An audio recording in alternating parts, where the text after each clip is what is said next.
Don't talk. Mafia boss in prison saved Texas female cop after he caught something shocking in jail. The sound of metal slammed against the concrete wall as the prisoner's voice thundered through the cold corridor. Don't talk. His tone cut through the air like a blade, low and dangerous, commanding silence across the cell block. Every inmate froze. Even the guards exchanged nervous glances. But the Texas cop standing before him, the one with a trembling radio on her shoulder and eyes that hit a storm, didn't flinch. She was new, too new to understand what that kind of voice meant in a place like this. He stood there, tall, tattooed, veins coiled like rope beneath his sleeves, the kind of man who didn't ask twice. Yet she met his gaze. The tension was a live wire. Before we continue, tell me where you're watching from right now and what time it is in your city. Drop it in the comments, and make sure you hit that subscribe button because what's about to unfold will leave you speechless. Let's go. The prisoner's name was Rocco Vance. Once the most feared mafia boss south of Chicago, now caged inside a Texas state penitentiary after a betrayal that rocked the underworld. They said prison broke men like him. But the truth was, the walls just made him hungrier. He wasn't just surviving, he was ruling. Inside those steel bars, Rocco was still the king, and everyone knew it. Every deal, every fight, every cigarette traded between gangs ran through him. The guards respected him out of fear, the inmates out of obedience. But that morning, everything changed when a new correctional officer walked into his block, Officer Harper Lane. She wasn't supposed to be there. Transfers like her didn't come into the max security wing without reason. But she showed up in that crisp blue uniform, her blonde hair tied back tight, and her eyes darting over the chaos like she was trying to prove something. The inmates whistled, taunted through insults. But Rocco, sitting on the lower bench with a calmness that didn't fit the noise, didn't say a word. He just watched. Something in her stance wasn't like the others, too controlled, too rigid, like someone running from something. Harper tried to keep her composure, calling roll, her voice steady but cracking slightly when she reached his name. Rocco Vance. She looked up, expecting indifference. Instead, his eyes locked on hers. It was the kind of stare that didn't just see, it dissected. He studied her like she was a puzzle. The rest of the cell block blurred out, the noise, the smell, the heat. Just her and him. For a moment, it felt like the air stopped moving. Later that day, while escorting two inmates to the mess hall, Harper caught whispers that made her stomach twist. Something about her transfer, her family, a setup. The words were quiet, but the intent was sharp. Rocco caught it too.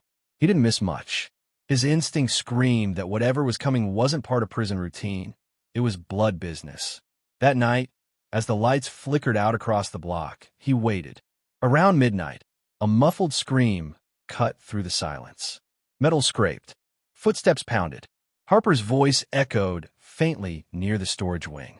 The security camera above Rocco's cell had been dead for days. He stood, cracked his knuckles, and smirked. Something was about to go down. He heard it. The shuffle of boots, a struggle, the sound of duct tape tearing. He leaned against the wall, listening. 3 inmates, voices low, whispering names. One of them mentioned Harper.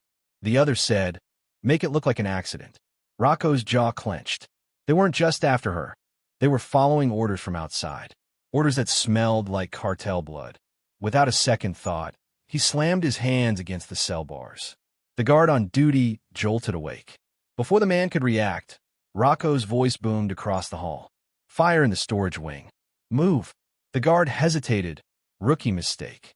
By the time backup arrived, Harper was already fighting for her life. The inmates had cornered her between shelves, one holding a shiv, another tightening a wire. Her uniform was ripped at the sleeve, her radio crushed. She swung a baton, cracked one in the ribs, but the others kept coming. Then a roar erupted. The lights burst to life. Rocco stood in the doorway, somehow free, blood dripping from his knuckles, and a look that could freeze a hurricane. The men turned, startled. Harper gasped, still clutching her baton. Rocco didn't speak, he moved. The first attacker lunged. Rocco sidestepped, grabbed the man's arm, twisted it until the bones snapped like glass. The second swung wildly, Rocco caught his wrist, slammed his head into a shelf, and dropped him cold. The third tried to run. Rocco grabbed him by the collar and sent him crashing into a wall. Silence. Harper's breathing was ragged. She stared at him, chest heaving, trying to process what just happened. Rocco's knuckles were bleeding, his eyes blazing with something between fury and concern. "Don't talk," he growled, stepping closer, wiping blood from his arm. She opened her mouth, but he shook his head. "Not now." His tone was quiet but carried a warning.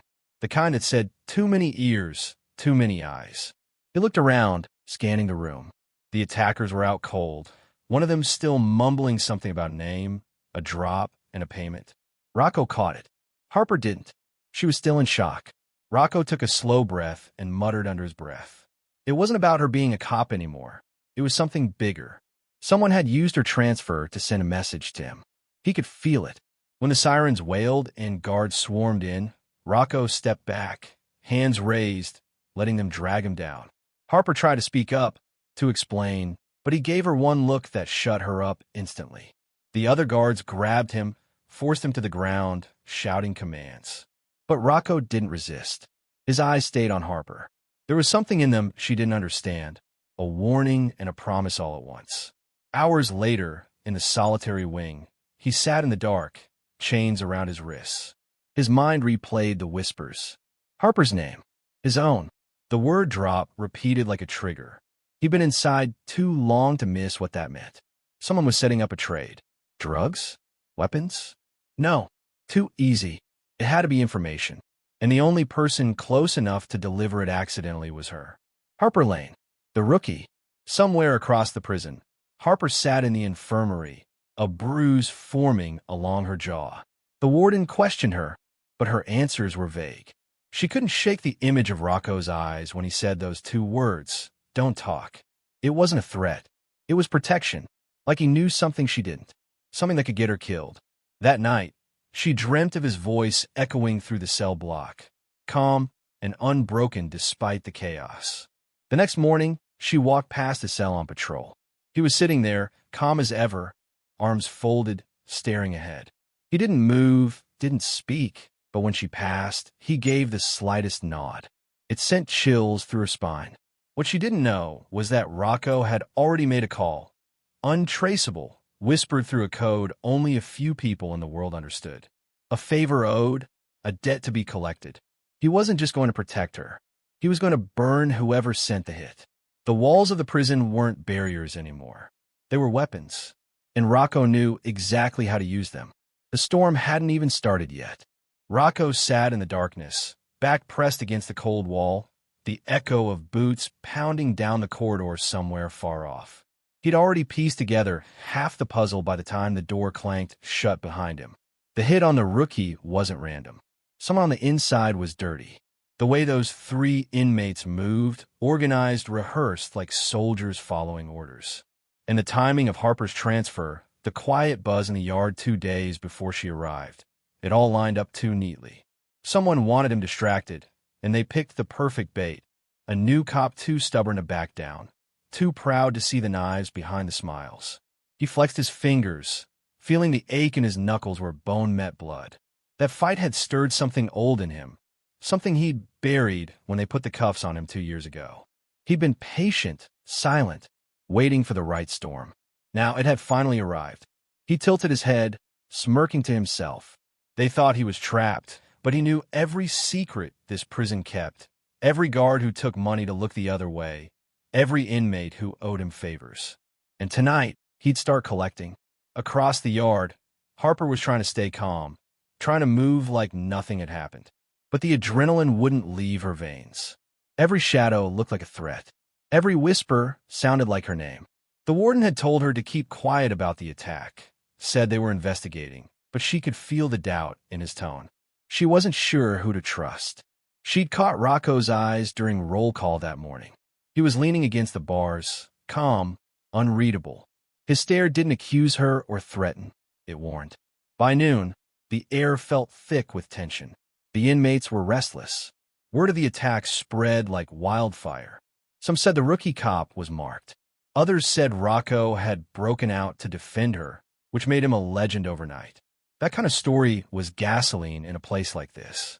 The gangs began to whisper about alliances, debts, old loyalties. Something was shifting beneath the surface, and everyone felt it. In the laundry wing, Rocco was working quietly, folding sheets beside two lifers who owed him everything. One of them, a wiry man named Cordero, kept glancing around nervously before sliding a small piece of paper into Rocco's palm. Rocco unfolded it, reading the messy scrawl. A name, Guard Mason, the same guard who discovered Harper after the fight. The same one who'd been on shift the night the cameras died. Rocco's lips twitched into a thin smile. Mason was his weak link. That night, Rocco made his move. He faked an argument with an inmate, earned himself a trip back to solitary, escorted by Mason himself. The hallway was empty. Cameras looped, just like he'd arranged. When Mason cuffed him and pushed him forward, Rocco spoke softly, almost conversational. "You've been busy." Mason stiffened, but didn't respond. Rocco continued, his voice colder. "You set her up. You thought no one would notice. You thought this was about me." Mason hesitated a second too long. That was all Rocco needed. He twisted his wrists, broke the chain, and slammed Mason against the wall with brutal precision. The man gasped for air as Rocco's forearm pressed into his throat. Mason's face turned red, his eyes wide. Rocco leaned close enough for him to feel the words burn. "Who paid you?" Mason tried to speak, but Rocco pushed harder. The guard choked out a single name before collapsing. Duran. Rocco stepped back, heart pounding. Duran wasn't a name he expected to hear again. Hector Duran, the cartel enforcer he'd left bleeding in Mexico 5 years ago. The same man who swore vengeance before disappearing. If Duran was behind this, then Harper was nothing more than collateral damage in a revenge plan designed to get Rocco to break. He wiped his hands on Mason's uniform, straightened his posture, and walked calmly down the hall before anyone could notice the unconscious guard. By the next morning, Harper was called into the warden's office. Her transfer had been suspended. Too much heat, too much attention. They told her she'd be reassigned soon, but she wasn't stupid. She could see the fear in their faces. Someone was controlling the narrative from above. Someone powerful enough to silence an entire investigation. When she stepped out, she caught sight of Rocco being led down the corridor in cuffs. For a split second, their eyes met again. No words, just understanding. He gave her a look that said, "Don't leave." That afternoon, chaos broke loose. An inmate riot erupted in the North Block, smoke filling the air, alarms screaming. Harper was assigned to evacuation duty, shouting orders, guiding guards and inmates alike. But in the smoke and confusion, she heard something, her name. A whisper, low and fast, coming from one of the prisoners. She turned sharply. It was Cordero, Rocco's man, bleeding from a cut above his eye. He shoved a folded note into her hand before being dragged away by guards. She unfolded it with shaking fingers. One sentence, "They're coming for you tonight." Her blood ran cold. By nightfall, she couldn't tell who was on her side. She tried a radio for help, but the signal was jammed. The power flickered. Somewhere down the hall, she heard footsteps, too heavy to be inmates, too controlled to be panicked guards. Then, out of the shadows, Rocco appeared. His cuffs were gone, his uniform torn, his expression carved in steel. She started to speak, but he raised a hand. "Don't talk." He glanced over her shoulder and then back at her. "They're already here." Before she could react, the lights went out completely. Gunfire erupted in the distance. Screams echoed. Rocco grabbed her wrist and pulled her toward the lower maintenance tunnels. She struggled to keep up, but his grip was unyielding. The air was thick with the smell of smoke and gunpowder. He pushed open a grate and pulled her through. She stumbled, hitting the cold concrete floor. He crouched beside her, eyes sharp. They weren't after her anymore. They wanted something he had, something he'd hidden years ago. Duran's men had finally come to collect. He told her to stay low, then moved ahead, silent as a shadow. Harper's heart raced as she followed. Every corner felt like a trap. Every echo made her flinch. Rocco stopped suddenly, signaling her to halt. He could hear them. 3 men, armed, speaking Spanish, voices bouncing off the walls. They were close. He mouthed one word to her. Run. She hesitated, shaking her head. But before she could protest, a flashlight beam swept across the tunnel. Rocco lunged, tackling her behind a pipe as bullets ricocheted off the metal. The sound was deafening. He grabbed the fallen pistol from one of the guards, aimed, and fired twice. 2 men dropped. The third ran. Rocco stood, breathing hard. Harper stared at him, speechless, trembling. He grabbed her shoulder, forcing her to focus. You trust me now? She nodded without hesitation. They reached the end of the tunnel, pushing through a service hatch that led to a disused section of the prison. Rocco slammed it shut behind them, chest rising and falling like a caged beast. Harper tried to catch her breath. She'd seen death before, but not like this. Not with this kind of precision, this calm. He wasn't just fighting for survival. He was fighting to end something he started long ago. In the dim light, she finally asked what this was really about.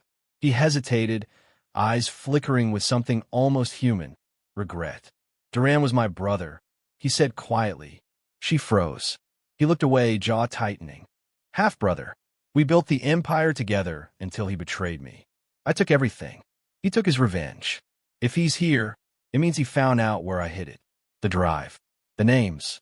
The realization hit her like a brick. This wasn't just about revenge. This was about a list, corrupt officials, dealers, politicians. A list that could burn half the city down. And, somehow, she'd been caught in the middle of it. Rocco stood, glancing toward the faint sound of sirens in the distance. He offered her a hand. We're not done yet, cop. You wanted to do your job? Then do it. Help me finish this. Because when that door opens again, it won't be the law walking through. It'll be hell. She took his hand. For the first time since she walked into that prison, she didn't feel like a cop. She felt like someone standing on the edge of something bigger than rules, bigger than justice. She felt alive. The night wasn't over. The war had just begun. The sirens were screaming overhead, red light flickering through cracks in the concrete as Rocco and Harper sprinted through the service tunnels, lungs burning, footsteps echoing like thunder. He didn't slow down. Every twist of the corridor was etched into his memory. He'd mapped this place in blood years ago. Behind them, the heavy boots of Duran's men grew closer, gunfire rattling down the walls. Harper stumbled once, knees scraping against concrete, but Rocco's hand yanked her back up before she could fall. She was running on instinct now, heart hammering her chest, the world collapsing into one command: don't stop. Rocco knew there were only 2 ways this ended. Either he buried Duran's ghost tonight, or Duran buried him. And Harper, she was the one variable he hadn't planned on. The rookie who didn't flinch, who looked him in the eye when every other guard avoided his cell. He'd seen something in her, something raw and angry, the same fire that used to burn in him before prison ground it down to ash. Now that fire was roaring again, and he needed it. They burst into an abandoned cell block, the kind the state forgot existed. The lights were dead, bars rusted, walls marked with old names and warnings. Rocco kicked a door open, pulling Harper inside just as bullets tore through the hallway behind them. He shoved a filing cabinet in front of the doorway and crouched beside her.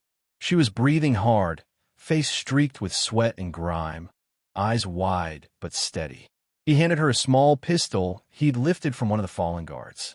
She hesitated, then gripped it tight. He whispered that they'd be coming from the north tunnel next. She didn't ask how he knew. She just nodded. For the next 30 seconds, silence. Only their breathing. Then faint voices, Spanish, laughter, cocky. Duran's men thought they had them cornered. Rocco's lips curved into that dangerous smile again, the one that made enemies freeze before they even saw the gun. He moved toward the door, counting the footsteps outside. 3, maybe 4. He waited until they were right there, shadows passing over the barred window. Then he moved like lightning, flipping the table over for cover as the first man kicked the door open. Gunfire ripped the air apart. Harper screamed, but didn't freeze. She dropped low, firing through the table legs, clipping one man in the leg. He fell back, howling. Rocco grabbed another by the collar, slammed him into the wall, and drove his knife up onto the ribs. The man dropped without a sound. 2 left.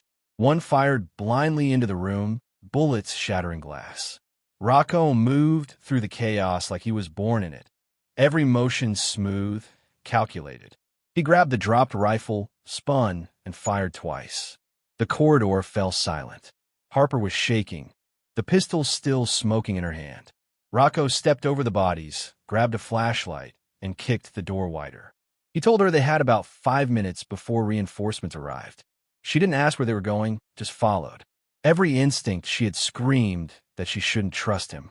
But the alternative was dying in a place no one would even bother to explain. They climbed up a maintenance ladder that led to an old control room overlooking the east yard. Through the cracked glass, they could see chaos. Guards shouting, inmates rioting, smoke curling up from the far block. Harper pressed her hand against the window. This wasn't random. Someone had triggered the riot deliberately, to cover Duran's infiltration. She turned to Rocco, demanding to know what was so important that a cartel would burn down a prison for it. He looked at her for a long moment, then walked over to an old locker in the corner, kicked it open, and pulled out a small waterproof bag. Inside was a hard drive, scorched around the edges, but intact. He said this was the insurance policy that ruined his brother. It had files, bank transfers, offshore accounts, and names that reached for politicians to police chiefs. Duran wanted it back not for money, but because it proved how deep the corruption went. Harper stared at it, realization sinking in. If this data ever got out, it wouldn't just take down Duran, it would torch half the system. She asked him why he didn't just destroy it. His eyes darkened. Because some of those names built this prison. Some of them are sitting in your chain of command right now. She wanted to argue, but deep down she knew he was right. The warden's hesitation, the shut-down investigation, the way everyone acted like the attack never happened. It all fit. The walls she thought protected her were rotting from the inside. She'd spent her whole life believing the badge meant something, but tonight, the badge meant she was a target. Rocco was already moving again, packing the drive, checking his ammo. He told her there was only one way out, the laundry loading dock near the outer fence. But they had to move fast before the lockdown sealed every exit. She followed him down the stairwell, each step echoing like a drumbeat. Her hands were trembling, but not from fear anymore, from adrenaline, from purpose. When they reached the loading dock, they weren't alone. 3 guards stood there, but not the kind wearing the state's uniform. They were Duran's men dressed as corrections officers, rifles slung over their shoulders. One of them saw Rocco and grinned. The reunion was brief. They traded words that cut sharper than knives. Old debts, old betrayals. Then came the flash of movement. Gunfire erupted again, deafening in the enclosed space. Harper dove behind a crate, returning fire. One guard went down. Rocco charged the second, tackling him into a steel railing, both of them crashing to the floor. They fought brutally, hands slipping on blood, the clang of metal echoing off the walls. Rocco's knife found its mark first. The man convulsed, then went still.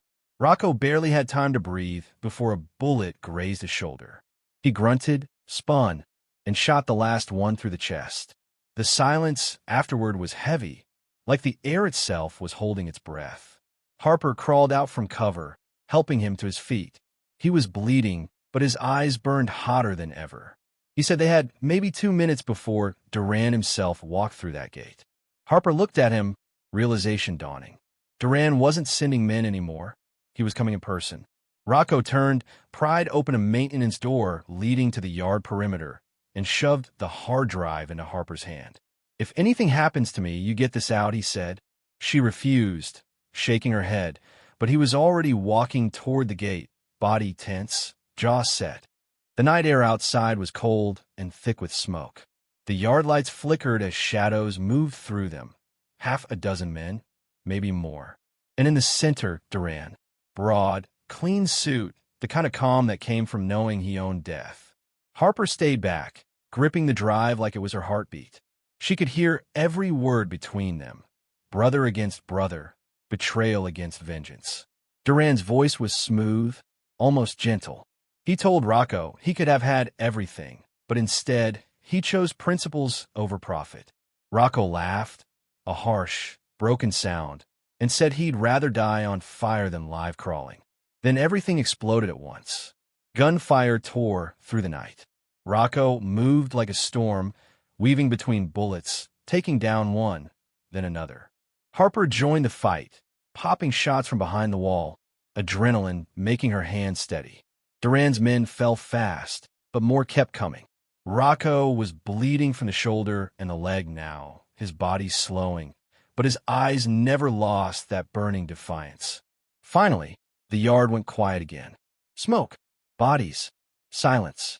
Only Duran and Rocco left standing. They circled each other, the weight of years between them. Duran sneered, lifting his gun, but Rocco didn't flinch. He lunged forward, faster than thought, tackling his brother to the ground.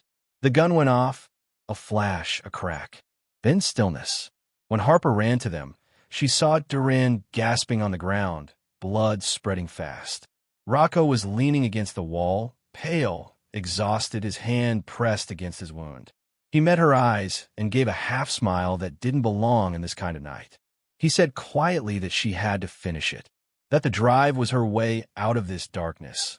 That truth was her only weapon now. Harper wanted to speak, to tell him he wasn't dying here, but before she could, a spotlight swept across the yard. Reinforcements. Helicopters. The real law, late as always. She turned to grab him, but he was gone, melted into the shadows like he was never there. Only the faint echo of his voice remained in her mind. Don't waste it. And as she stepped into the light, clutching the drive that could topple kings, Harper knew this wasn't over. This was just the spark that would burn everything down. The spotlight faded as fast as it came, leaving Harper alone in the swirling smoke, gripping the hard drive so tight it bit into her palm. The wail of distant sirens blurred into the wind, and for a heartbeat, she thought Rocco's shadow still lingered. Then it was gone, swallowed by darkness. Her chest heaved, mind racing. He couldn't have just disappeared. No one moved that fast, not bleeding like that. But Rocco wasn't anyone. He was the kind of man who didn't die easy, who didn't let blood loss decide when the story ended. She ducked behind the wrecked transport truck as more armed officers poured into the yard, shouting orders. She could hear the chaos, radios blaring, men yelling for lockdown, bodies being counted, but no one mentioned Rocco. No one said his name. It was like he'd never existed. That scared her more than the gunfire had. Someone wanted him erased. Someone powerful enough to bury truth faster than bullets. Her heart pounded as she spotted an opening in the confusion. A blind spot near the old generator fence. She moved, crouched low, sliding past two distracted guards. Her body screamed with exhaustion, but adrenaline drowned everything else. She had to move. She had to get the drive out. The way Rocco looked at her before vanishing. It wasn't just a plea. It was a command. She didn't owe him obedience, but she owed him meaning. By the time she reached the east gate, the sky had started to lighten. Dawn wasn't far off, but it felt like another world away. She found a narrow maintenance hatch she'd used weeks ago during an inspection. It was rusted, sealed, but she kicked until it gave way, slipping through into a drainage tunnel. The moment she was inside, the world above felt miles away. Every sound was muted, every movement echoed. The smell of iron and old rain filled the space. She pressed forward, knees scraping, hands shaking, whispering Rocco's name under her breath like a mantra. Halfway through the tunnel, she heard something. Boots. More than one pair. Voices. Male. Rough. Not guards. Duran's men. They were inside the tunnels, too. She froze, pulse hammering, trying to make out the words. They were saying something about the cop and the file. They knew. Someone inside had tipped them off. The realization hit her hard. This wasn't a cleanup, it was a hunt. She killed her flashlight and crawled forward in the dark, breathing shallow. The tunnel twisted left, then down into a junction room lit faintly by a flickering bulb. Two men stood there, rifles slung, scanning the shadows. She could smell cigarette smoke. One of them turned his back for half a second, and that was all she needed. She moved fast, a silent blur, slamming the hard drive into the back of his skull. He dropped, gun clattering. The other spun, firing. The bullet grazed her arm, burning through fabric and skin. She lunged at him before he could fire again, grabbing the rifle barrel, jamming it upward. The shot exploded against the ceiling. She twisted, slammed his face into the wall, again and again until he went limp. Her breath came out in ragged bursts. Blood dripped from her arm, but she didn't stop. She stripped their radios, found a frequency, and caught half a sentence. Something about cell block D cleared and target presumed dead. They thought Rocco was gone. Good. Let them think that. She pulled herself together and kept moving through the tunnels until she saw daylight leaking through a grate above. She climbed, pushed it open, and emerged behind an old maintenance shack outside the outer perimeter. The air hit her like ice. A black SUV was waiting by the dirt road beyond the fence. Not police issue. She crouched, studying it, heart hammering. The passenger door opened, and a figure stepped out, a tall woman in a long coat, blonde hair tied back, sharp as glass. Harper recognized her instantly. Captain Vaughn, her former commanding officer. The one who told her to stop asking questions months ago. The one who'd filed the false report after the warehouse raid. Vaughn looked straight toward the shack and called her name. Calm, steady. Not surprised. Harper's blood turned to ice. Vaughn knew she'd come this way. She'd been waiting. Harper stepped out slowly, gun raised. Vaughn didn't even flinch. She smiled, said she was glad Harper was alive, that she'd been trying to contain the situation. Every word dripped poison. Harper demanded to know why the cartel had prison access, why Duran's men had badges. Vaughn laughed, said power had no sides, just survivors. Then she mentioned Rocco by name, said he was the reason the system was falling apart, that he was never supposed to make it out of solitary. She said Duran wanted the drive not because of greed, but because Rocco stole it from her. The world tilted. Harper's hand shook on the trigger. Vaughn stepped closer, explaining that she'd partnered with Duran years ago to control prison operations, smuggle cash and information through state networks. When Rocco found out, he took the drive and ran, thinking he could fix things by exposing them. Foolish man, Vaughn said. He believed in redemption. Harper's stomach twisted. Rocco's every act of rebellion, every brutal choice, it all came from trying to fight the corruption she'd been serving without even knowing. She lowered the gun slightly, torn between fury and disbelief. Vaughn saw it, smirked, offered her a deal, hand over the drive, walk away clean, start over somewhere new. No charges, no questions, no scars. Harper looked down at the hard drive, felt its weight in her hand. Then she looked back up. She told Vaughn she'd rather burn everything than let the cycle live another day. Vaughn's smile vanished. For the first time, Harper saw something crack in her, the predator realizing the prey had claws. Vaughn reached for her sidearm, but Harper moved first. 2 shots. The first tore through the coat. The second shattered Vaughn's hand. She screamed, fell back, clutching her wrist. Harper advanced, voice low, warning that if anyone else came after her, she'd leak the files before sunrise. Vaughn's eyes flickered with hate and fear. Harper turned and ran toward the woods before backup could arrive. The sun was just breaking through the tree-line, orange light bleeding across the horizon. Her arm throbbed, her body felt like lead, but the fire in her chest burned hotter than ever. Somewhere in the distance, she heard engines, multiple vehicles closing fast. They were coming, and not for her alone. Rocco was still alive. She could feel it like a heartbeat in her bones. He wasn't done. She made it to the edge of the forest, ducking behind a fallen tree. From there, she saw it. A small cabin near the creek, smoke curling from the chimney. She moved carefully, gun raised, approached the door. It creaked open before she could knock. And there he was. Rocco, pale, wounded but alive. His shoulder was wrapped in a blood-soaked towel, eyes dark and burning with purpose. He didn't look surprised to see her. He just nodded, like he'd been waiting. She handed him the drive, but he pushed it back toward her. Said it was hers now. Said she had the badge, the access, the clean record. She could go places he couldn't. She told him Vaughn was dirty, that Duran was gone, but the network wasn't. He already knew. Said Vaughn wasn't the top. Said this went higher, federal level, maybe international. said the prison was just a test ground. Harper felt sick. Everything she thought she'd uncovered was just a surface wound over a rotten body. Rocco stood, wincing, told her they had one shot left, to leak the drive before the system rewrote it, before Vaughn's people sanitized everything. She hesitated, asking what would happen to him. He smiled that same dangerous smile, said he wasn't done paying debts yet, said someone had to stay behind and make noise while she ran.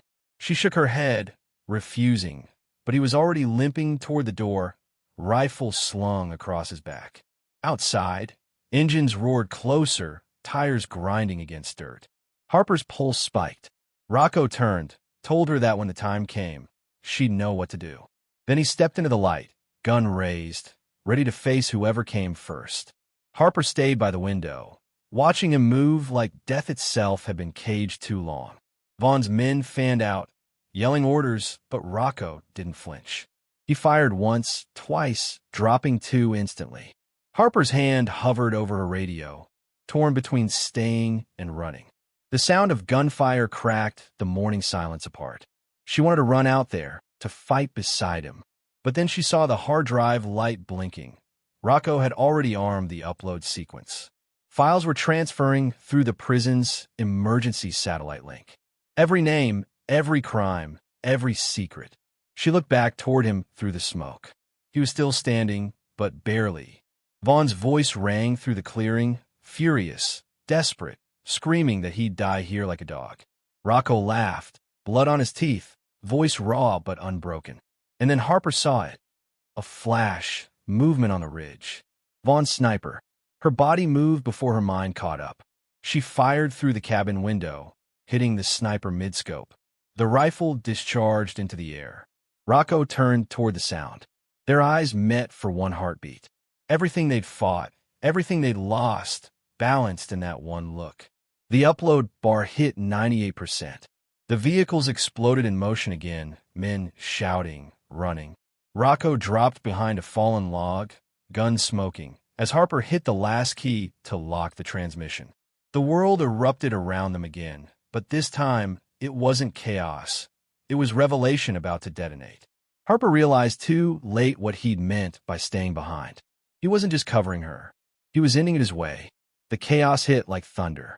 The alarm screamed. Men shouted, boots slammed against metal. Cole's bloodied hands gripped the bars while his eyes locked on the Texas cop. Riley, the only one who had treated him like a human being. But right now, she was surrounded, cornered by the same guards who claimed to protect her. He saw it in their eyes, betrayal. One of them had planted something in her locker. He'd overheard it days ago, whispers about framing her for leaking evidence, about making her the scapegoat for a deal that went south. He tried to warn her, but she told him not to talk. Now it was too late. Riley stood frozen as the prison warden stormed down the corridor, veins bulging, yelling that she was under arrest for corruption. The inmates howled from their cells, banging cups against the walls, chanting chaos, while the woman who once commanded authority now trembled under their jeers. Cole felt the fury burning through his ribs. He'd done terrible things in his life, but watching someone else be crushed under dirty politics, it was different. He couldn't stand it. He couldn't just stay silent anymore. The guards dragged her out, ignoring her pleas, her badge stripped, her voice drowned beneath the noise. Cole's chest heaved. He slammed his hand against the bar again and again until his knuckles split open, blood smearing the cold steel. No one noticed the way his eyes followed her, the way his mind was already spinning, calculating every move. He knew who did this. He knew the man behind the setup, a corrupt lieutenant who had used his cartel's downfall to climb higher, selling out both sides of the law. Cole whispered under his breath, his voice low, dangerous. They thought the Mafia boss was broken. They thought time had buried his power. But what they didn't know was that inside those walls, he still commanded loyalty. Before the night ended, 2 inmates slipped him a note under his food tray. 2 words, scribbled in smudged ink. Tomorrow. Shower block. It was time. If you're watching this, tell me, where are you tuning in from? What time is it right now in your city? And if you're not already subscribed, hit that button now, because what's coming next will blow your mind. By the next morning, the The prison was a pressure cooker ready to explode. Cole moved with quiet precision. He knew every routine, every blind spot. The guards thought he was just another inmate, but the Mafia boss in him never died. He'd built empires on silence. Now, he'd use that silence to save the one person who had risked her career to give him a chance at redemption. Riley sat in an interrogation room outside the cell block, head in her hands. Her badge, gun, and dignity were gone. She didn't cry, but her chest tightened with every breath. She'd played by the rules, done her job right, and this was her reward. The men she trusted had turned her into bait, and the system she protected had thrown her to the wolves.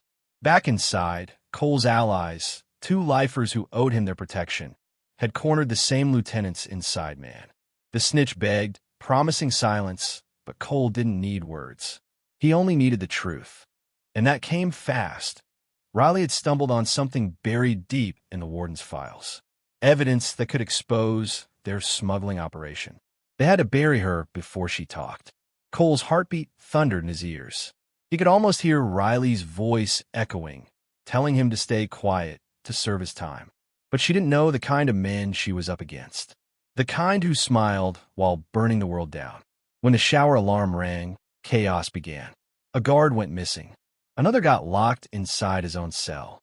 And through the smoke of confusion, Cole made his move. His fists were weapons, his silence a threat.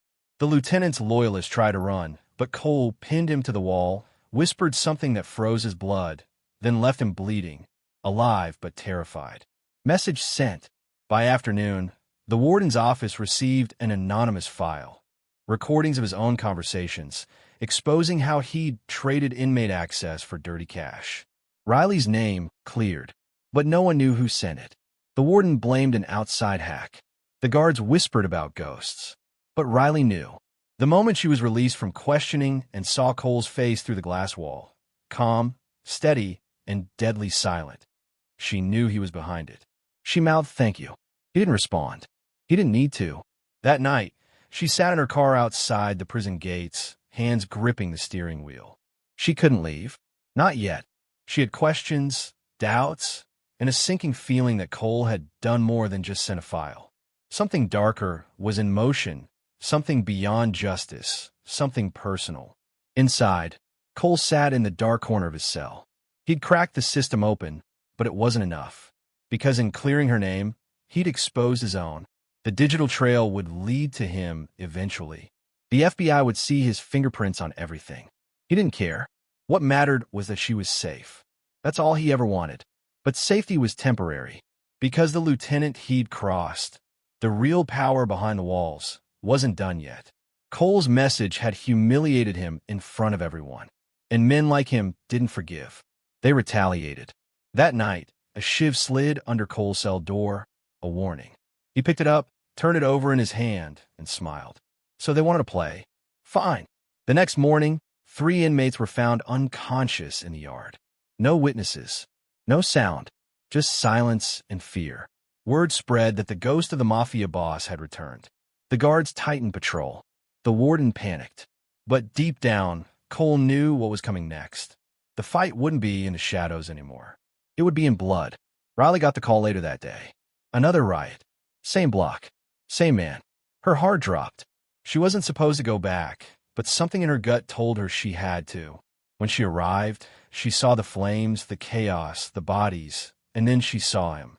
Cole, standing in the smoke, his knuckles torn open again, eyes locked on her like she was the only person that mattered. He didn't speak. She didn't move. But in that moment, they both understood something. This wasn't about guilt or innocence anymore. It was about survival. Cole turned away as guards closed in, but not before muttering one last thing under his breath. Don't talk, because what he saw next, what was about to unfold inside those walls, would change everything. Sometimes silence speaks louder than truth. Cole learned that in a world of betrayal, words can kill faster than bullets. Justice doesn't always come clean, but it comes. If that twist hit you hard, smash that subscribe button, drop your comments below, and share this story. The next one's coming. Don't blink, or you'll miss it.